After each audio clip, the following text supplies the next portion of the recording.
देश के लिए बड़ा भारी खतरा होगा अगर देश को संभालने वाले आत्मनिर्भर और बलवान, ओजवान, समझदार, धीरजवान नहीं होंगे नागरिक। तो ओज, धैर्य, बल और समझ आती है सतबुद्धि से, और सतबुद्धि का पोषण होता है सत्संग से।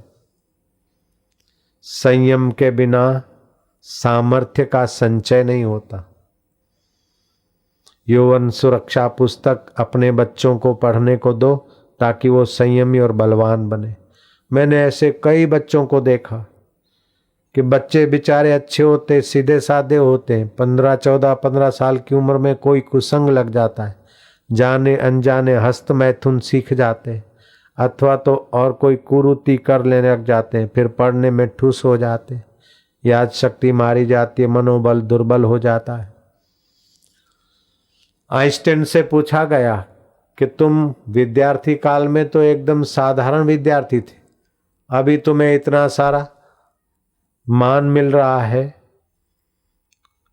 और तुम्हारे को नोबेल प्राइज मिला और रिसर्च की दुनिया में तुम विश्वविख्यात हो, क्या कारण है?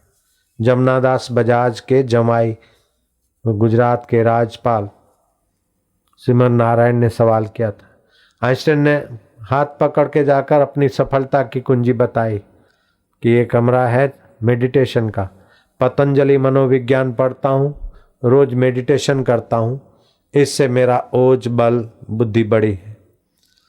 फ्राइड का मनोविज्ञान पढ़कर कई लोग विचलित हो गए, संभोग से समाधि का भाषण ठोक के अच्छे लोग भी कुप्रसिद्ध हो गए। लेकिन पतंजलि का मनोविज्ञान पढ़कर विलासी संयमी हो गए, दुर्बल बलवान हो गए, हारों में हिम्मत आ गई, दिनों में दैन्यता चला गया, बल आ गया। पतंजलि मनोविज्ञान से कई बुझे चिराग जगमगाने लगे, कई उजड़े वन बाग बगीचे की सुंदर सुवास की नाई लहलाने लगे, कई साधारण जीव भी महापुरुषों के पूजे जाने लगे। और फ्राइड का मनोविज्ञान पढ़कर कई प्रोफेसर और कई समझदार लोग भी नालत के पात्र हो गए।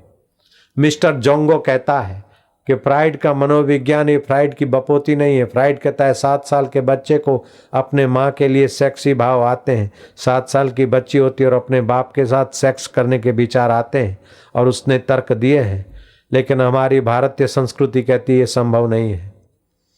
16 साल की सुंदरी कन्या है, अपनी दुल्हन बनी है, 36 या 38 साल का बाप है, जुआन बाप है, युवती बेटी है, विदाई के समय बाप को लपक पड़ती है, फिर भी बाप के चित्त में बेटी के लिए विकार नहीं होता, बेटी के चित्त में बाप के लिए विकार नहीं होता, क्योंकि भावना विकारों को बदल के निर्विकारी भाव ले आती।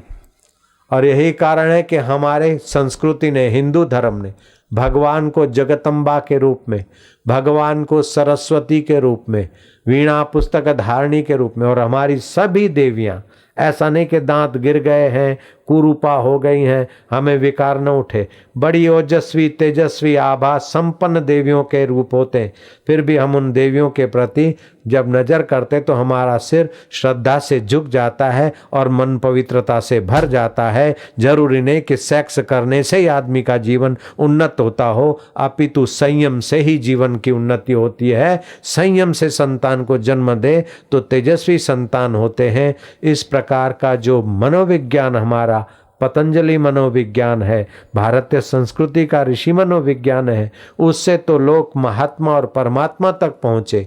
और फ्राइड के मनोविज्ञान से तो लोग पढ़ के ऐसे का ऐसा भाषण ठोकने वाले, संभोग से समाधि का उपदेश देने वाले आप सहित, चेलों सहित बदनामी का शिकार हो गए।